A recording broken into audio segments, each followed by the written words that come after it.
No verão de 1978, a seleção da Alemanha Ocidental chegou à América do Sul como campeã mundial. 4 anos antes, haviam alcançado o ápice da glória em Munique, mas agora, os Panzers enfrentavam os duros desafios do tempo e da mudança. O imperador Franz Beckenbauer havia se aposentado da equipe e o bombardeiro Gerd Müller também havia partido. O fardo de defender a coroa repousava agora sobre os ombros de uma geração de jogadores no auge de suas carreiras. Uma mistura de veteranos experientes e jovens estrelas ansiosas para provar seu valor. Sob o comando do técnico Helmut Schön, a Alemanha Ocidental daquele ano exibiu um estilo de jogo disciplinado e pragmático, mas sem o brilho exuberante dos anos anteriores. Lutaram se esforçaram, mas acabaram desistindo após uma derrota histórica para a Áustria em Córdoba. Uma partida apelidada de Milagre de Córdoba pelos austríacos, mas fonte de profunda dor para os alemães. Mas, afinal, o futebol é apenas uma parte da vida. Quando o apito final soa, quando as luzes do estádio se apagam, aqueles heróis do campo retornam às suas vidas reais. Quase meio século se passou desde aquele verão na Argentina, e os destinos daqueles jogadores da Alemanha Ocidental se dividiram de inúmeras maneiras. Alguns se tornaram figuras poderosas no futebol mundial. Alguns encontraram paz na pintura. E outros partiram silenciosamente deste mundo, deixando para trás vazios que jamais poderão ser preenchidos. Hoje, vamos juntos folhear as páginas da memória para melhor compreender as vidas e os destinos dos garotos que vestiram a camisa branca da Die Mannschaft em 1978.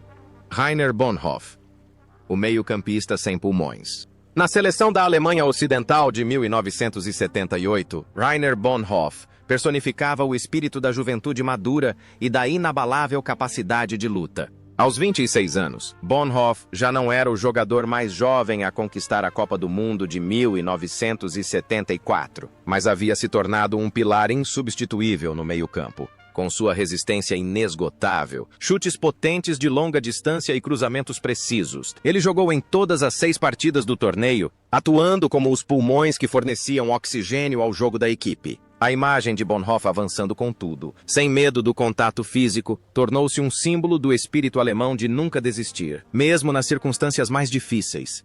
Após esse torneio, a carreira de Rainer Bonhoff continuou a florescer. Ele deixou o Borussia Mönchengladbach para se juntar ao Valência, na Espanha, onde conquistou a Taça UEFA e a Copa do Rei, consolidando seu status como estrela internacional. Depois de se aposentar do futebol devido a uma lesão no tornozelo em 1983, Bonhoff não abandonou o esporte, mas se tornou treinador. Ele foi auxiliar de Bert Vogts na seleção alemã, treinou a seleção alemã sub-21 e trabalhou em diversos clubes. Sua vida foi uma série de jornadas, da Alemanha à Espanha, depois à Escócia, sempre em busca de novos desafios e dedicando-se de corpo e alma ao futebol. Fora de campo, Rainer Bonhoff é um homem calmo e reservado. Ele não gosta do frenesi da mídia e se concentra em seu trabalho profissional. Atualmente, ocupa o cargo de vice-presidente do Borussia Mönchengladbach, o clube que o consagrou. Dedica grande parte do seu tempo ao desenvolvimento de estratégias para o clube e à transmissão de sua valiosa experiência para a nova geração. Sua vida é um testemunho de lealdade e amor duradouro. Hoje, aos 72 anos, Rainer Bonhoff permanece saudável e ainda comparece às arquibancadas do Borussia Park todos os fins de semana, acompanhando o progresso dos jovens jogadores como um pai discreto que guarda o legado do passado. Heinz Flohe, um artista talentoso com um destino trágico.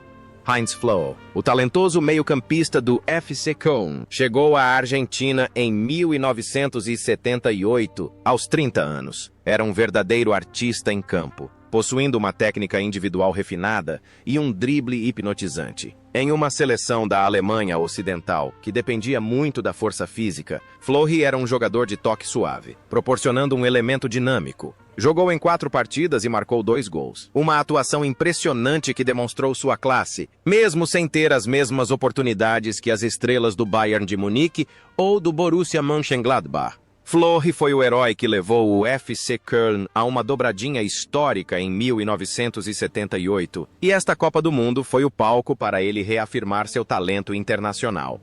No entanto, o destino de Heinz Flohe após a aposentadoria foi repleto de tristeza e dor. Sua carreira terminou prematuramente devido a uma fratura horrível na perna em 1979. Ao deixar os gramados, ele lutou para se adaptar à sua nova vida, chegando a enfrentar problemas cardiovasculares. Sua vida não foi tão glamourosa quanto a de seus ex-companheiros de equipe, mas sim tranquila e repleta de ansiedades. Ele viveu uma vida reclusa, raramente aparecendo na mídia, mas nos corações dos torcedores do Colônia, ele permanecerá para sempre um ícone imortal. A verdadeira tragédia aconteceu em 2010, quando Heinz Floyd entrou em um estado vegetativo prolongado após um AVC grave. Ele permaneceu ali, imóvel, por 3 anos, sob os cuidados dedicados, porém desesperados, de sua família. E então, essa jornada dolorosa chegou ao fim. Em 15 de junho de 2013, Heinz Floyd faleceu aos 65 anos, livre da dor física. Sua morte mergulhou toda a cidade de Colônia em lágrimas. Seu legado consiste em dribles mágicos, um sorriso gentil e uma história de vida comovente sobre a fragilidade da existência de um indivíduo talentoso. Sepp Maier, o gato Anzing e o final inacabado. Em 1978, o nome familiar de Sepp Maier continuava a ser o titular da seleção da Alemanha Ocidental, aos 34 anos. O gato Anzing era a fonte mais confiável de moral da equipe. Com reflexos incrivelmente rápidos, domínio da área e uma personalidade excêntrica e bem-humorada, Maier não era apenas um goleiro excepcional, mas também um artista em campo. Ele foi titular em todas as partidas do torneio, dando tudo de si para salvar uma equipe em transição.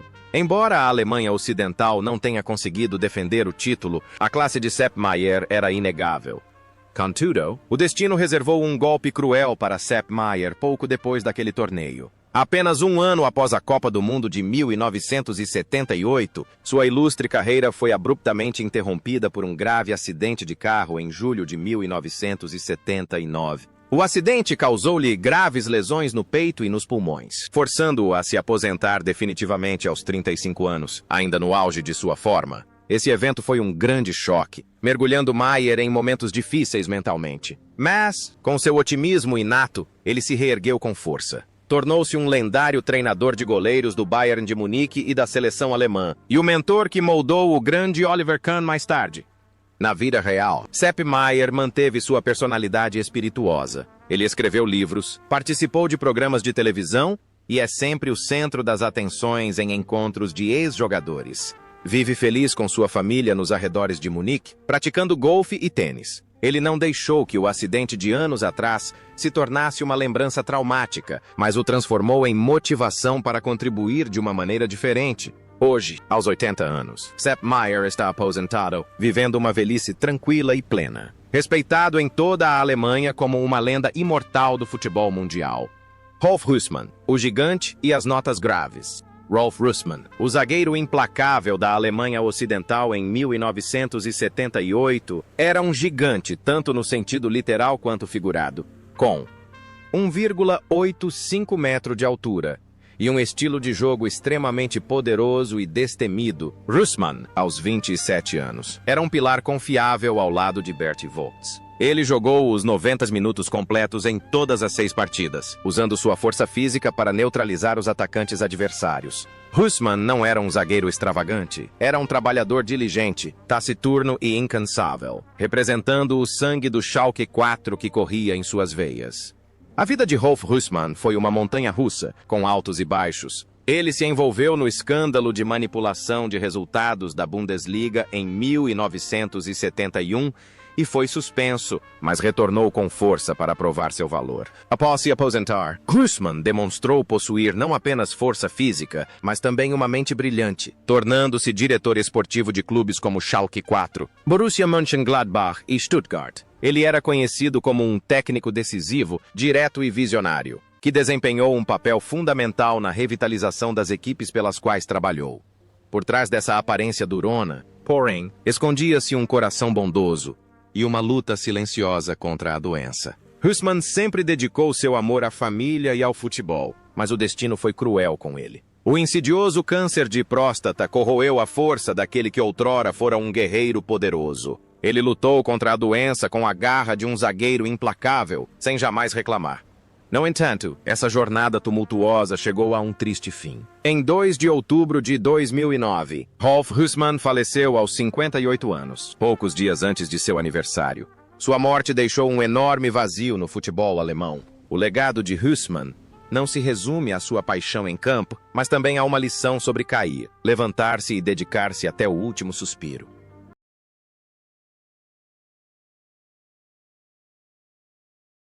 Bernhard Dietz, o capitão da classe trabalhadora. Bernhard Dietz chegou à Copa do Mundo de 1978 aos 30 anos, trazendo consigo a maturidade e a compostura de um homem experiente. Sem jogar por gigantes como Bayern de Munique ou Borussia Mönchengladbach, Dietz era o símbolo do MSV Duisburg, um time modesto. Isso moldou seu caráter único, simples, acessível e extremamente responsável. No torneio, disputou 5 partidas, um pilar confiável na lateral esquerda. O estilo de jogo de Dietz não era vistoso, mas extremamente eficaz, refletindo o caráter de um filho trabalhador da região do Ruhr. Após 1978, a maior glória de Dietz veio quando capitaneou a Alemanha Ocidental rumo à vitória no Campeonato Europeu de 1980. Ele se tornou o adorado Enats dos torcedores, uma estrela sem a síndrome de estrela. Após se aposentar, passou a treinar times de divisões inferiores e a desenvolver jovens talentos. Recusou muitas ofertas lucrativas para se manter fiel à sua filosofia. O futebol é sobre alegria e conexão com a comunidade. Trabalhou em uma oficina mecânica antes de se tornar jogador profissional e jamais se esqueceu de suas raízes. A vida cotidiana de Bernhard Dietz é um retrato de paz. Ele vive feliz com a esposa e os filhos em Wallstedt. Participa regularmente de atividades beneficentes, ajudando crianças carentes por meio do futebol. Sem escândalos ou ostentação, Dietz é amado por sua sinceridade e bondade. Ele é a prova de que um grande jogador não precisa necessariamente viver uma vida de luxo. Hoje, aos 77 anos, Bernhard Dietz permanece saudável, um alegre fazendeiro do futebol alemão, desfrutando da terceira idade em seu jardim e entre as preciosas lembranças. Karl-Heinz Rummenigge, de jovem talento a poder supremo. Na Copa do Mundo de 1978, Karl-Heinz Rummenigge tinha apenas 22 anos, um representante da futura geração. Ele teve uma atuação individual brilhante com 3 gols, demonstrando suas arrancadas poderosas, velocidade e versatilidade na finalização. Naquele ano, Rummenigge era como uma joia bruta começando a brilhar intensamente, prometendo substituir seus companheiros mais experientes e liderar o ataque da Die Mannschaft. Sua atuação apaixonada foi um raro ponto positivo em um torneio decepcionante para a Alemanha. Após o torneio, a carreira de Rummenigge decolou. Ele ganhou 2 bolas de ouro europeias consecutivas, 1980, 1981, tornando-se um dos maiores atacantes da história do futebol mundial. Mas ainda mais notável é sua carreira após a aposentadoria. Rummenigge tornou-se um brilhante técnico, atuando como CEO do Bayern de Munique por muitos anos e como presidente da Associação Europeia de Clubes, ECA. Ele foi o arquiteto do poderoso império do Bayern que vemos hoje, um homem poderoso, astuto e calculista no mundo do futebol. A vida pessoal de Rummenigge é um modelo da elite do futebol. Ele é rico, bem-sucedido e tem influência global. No entanto, também é um homem de família, que leva uma vida privada e protege com muito cuidado a privacidade da esposa e dos filhos. Sua capacidade de decisão e liderança em campo foram perfeitamente transpostas para sua função de treinador. Hoje, aos 69 anos, embora tenha deixado de ocupar cargos de treinador, Rummenigge continua sendo um poderoso padrinho do futebol alemão, e sua voz ainda tem imenso peso em todas as decisões importantes do futebol europeu. Manfred Kaltz, o pai da curva Bananenflanke.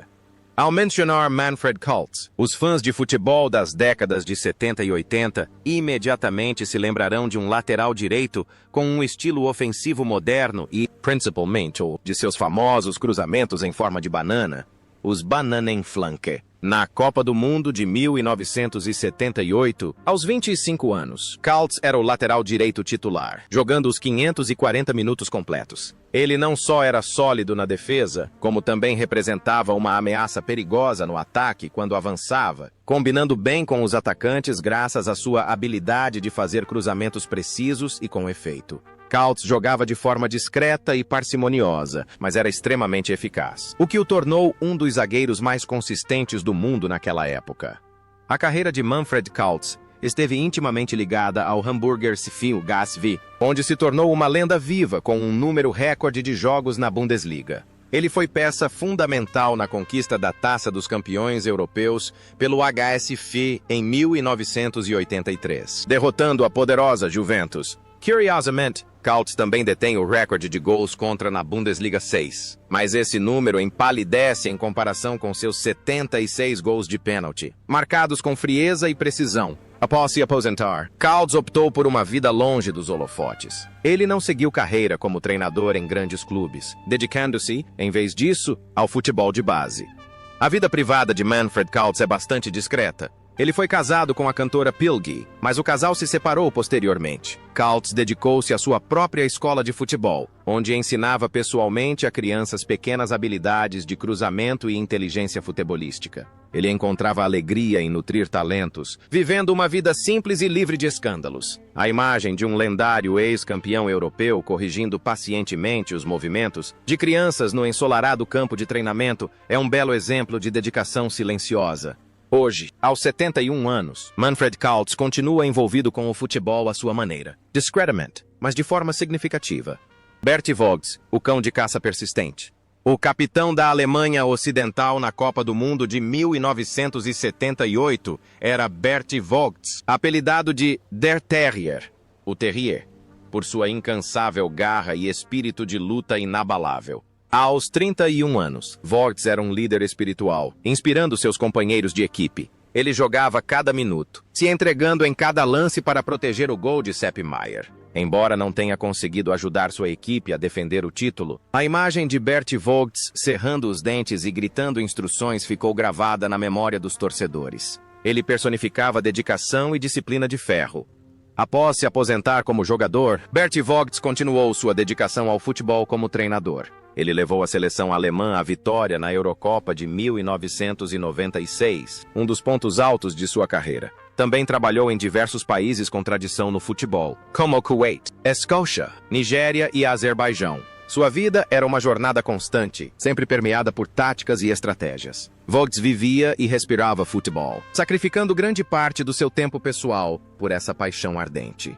A vida pessoal de Berti Vogts é bastante reservada. Ele é um homem trabalhador, sério e, por vezes, austero. Raramente aparece na mídia, preferindo participar de seminários profissionais ou jogos beneficentes. Sua rigidez em campo parece ter se refletido em sua personalidade fora dele, tornando-o um mentor respeitado, mas também exigente. Hoje, aos 79 anos, Berti Vogts está aposentado, vivendo uma vida tranquila após anos de competição. Embora não treine mais diretamente, suas opiniões ainda têm peso e são levadas em consideração por especialistas na Alemanha. Klaus Fischer, rei dos chutes de bicicleta. Klaus Fischer participou da Copa do Mundo de 1978 aos 28 anos, carregando consigo a reputação de um atacante letal na Bundesliga. Embora não tenha marcado nenhum gol naquele torneio devido ao desempenho geral fraco da equipe, a ameaça de Fischer sempre mantinha os defensores adversários em alerta. Ele era famoso por seu posicionamento e, especialmente, por seu renomado gol de bicicleta, uma marca registrada que se tornou sinônimo de seu nome ao longo de sua carreira. Fischer era um centroavante clássico, sempre à espreita, pronto para punir os erros dos adversários. Após o torneio de 1978, Fischer continuou sendo um terror para os goleiros do Schalke 4 e do FC Köln. Seu momento mais memorável aconteceu na Copa do Mundo de 1982, com um espetacular gol de bicicleta contra a França na semifinal, um dos gols mais bonitos da história das Copas do Mundo. Depois de se aposentar, ele abriu uma escola de futebol chamada Escola de Futebol Klaus Fischer, onde ensinava finalizações para crianças. Ele viveu uma vida simples, profundamente ligada à região do Ruhr, onde é celebrado como uma lenda viva. A vida pessoal de Klaus Fischer era muito tranquila. Ele era um homem humilde e gentil, um contraste marcante com sua postura implacável em campo. Frequentava regularmente os jogos do time de seus ex-jogadores e sempre cumprimentava os torcedores com um sorriso amigável. Ele apreciava o que o futebol oferecia e queria retribuir à vida, cultivando jovens talentos. Hoje, aos 75 anos, Klaus Fischer permanece com boa saúde. Ainda consegue executar algumas manobras técnicas básicas para demonstrar aos seus alunos e continua sendo motivo de orgulho para os torcedores do Schalke. Dieter Müller. o artilheiro implacável e o coração partido. Outro nome associado a Müller no ataque da Alemanha Ocidental em 1978 era Dieter Müller. Aos 24 anos, Dieter Müller era uma temível máquina de fazer gols, tendo acabado de conquistar a chuteira de ouro na Eurocopa de 1976. Na Argentina, marcou 2 gols em 4 partidas, demonstrando seu apurado instinto matador. Apesar de viver à sombra de Gerd Müller, Dieter fez seu próprio nome com sua habilidade no jogo aéreo e finalizações precisas de primeira. Ele foi uma peça fundamental no ataque do FC Köln, na histórica temporada de 1977 a 1978. A vida de Dieter Müller foi uma série de altos e baixos. Ele se mudou para a França para jogar pelo Bordeaux e alcançou grande sucesso. Após se aposentar, abriu uma escola de futebol e tornou-se presidente do Kickers Offenbach. No entanto, sua vida pessoal foi marcada por uma tragédia devastadora. Seu filho, Alexander, morreu aos 16 anos de idade, vítima de um tumor cerebral. A dor da perda do filho consumiu esse homem forte por muito tempo. Mas não é só isso. O próprio Dieter Müller também já enfrentou a morte. Em 2012, ele sofreu um grave ataque cardíaco e entrou em coma. No entanto, com extraordinária força de vontade e amor pela vida, triunfou sobre a morte e retornou à normalidade. Tendo vivenciado esses eventos que ameaçaram sua vida, Dieter Müller agora valoriza cada momento. Ele passa muito tempo com sua família e participa de atividades beneficentes em apoio a crianças com doenças terminais. Hoje, aos 70 anos, Dieter Müller vive uma vida tranquila e plena. Ele é um testemunho vivo da força do espírito humano, superando perdas e doenças para continuar espalhando amor. Sua trajetória não se resume a objetivos, mas sim a um hino de resiliência diante da adversidade. Hansi Müller, o romântico encantador. Hansi Müller, o jogador mais jovem da equipe com apenas 20 anos, trouxe uma lufada de ar fresco para a Argentina. Com sua beleza de astro de cinema e seu estilo de jogo elegante e habilidoso, Hansi Müller foi apelidado de príncipe do futebol alemão. Embora tenha jogado apenas 4 partidas e marcado um gol, seu domínio de bola preciso com o pé esquerdo cativou o público. Ele representava uma nova geração de jogadores alemães que jogavam com inspiração e criatividade, em vez de se basearem apenas em disciplina rígida. A carreira posterior de Hansi Müller esteve intimamente ligada ao VfB Stuttgart e à Inter de Milão. Ele foi um dos poucos jogadores alemães a alcançar sucesso na Itália na década de 1980. Após se aposentar, graças à sua eloquência e boa aparência, tornou-se um palestrante renomado, embaixador de marcas e membro do Conselho Administrativo do Stuttgart. Também participou da organização da Copa do Mundo de 2006 na Alemanha, contribuindo para uma imagem positiva de seu país.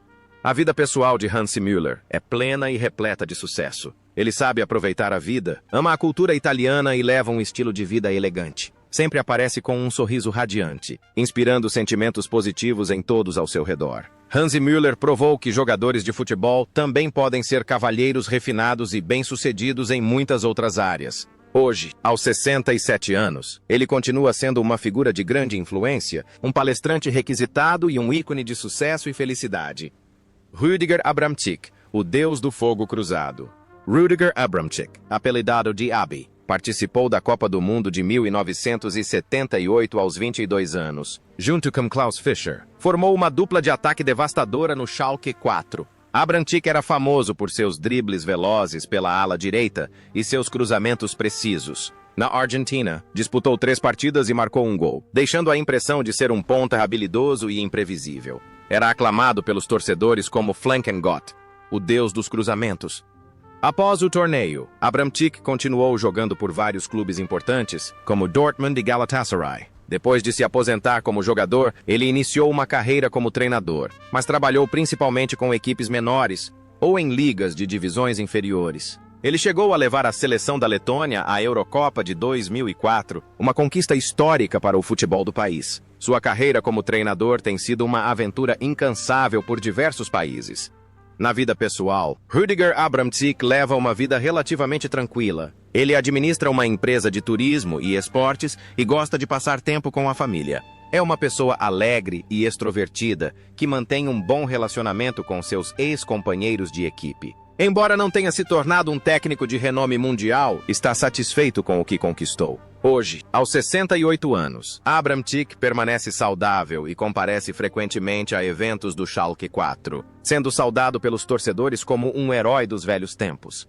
Bernd Hölzenbein, uma lenda do Eintracht Frankfurt. Bernd Hölzenbein, campeão da Copa do Mundo de 1974, chegou à Argentina em 1978, aos 32 anos. Como um veterano experiente, foi ele quem sofreu o pênalti na final de 1974 e, 4 anos depois, ainda demonstrava sua astúcia e inteligência em seu estilo de jogo. Atuando em 3 partidas e marcando um gol, Hölzenbein provou seu valor apesar da condição física debilitada. Ele era a alma e o símbolo vivo do Eintracht Frankfurt.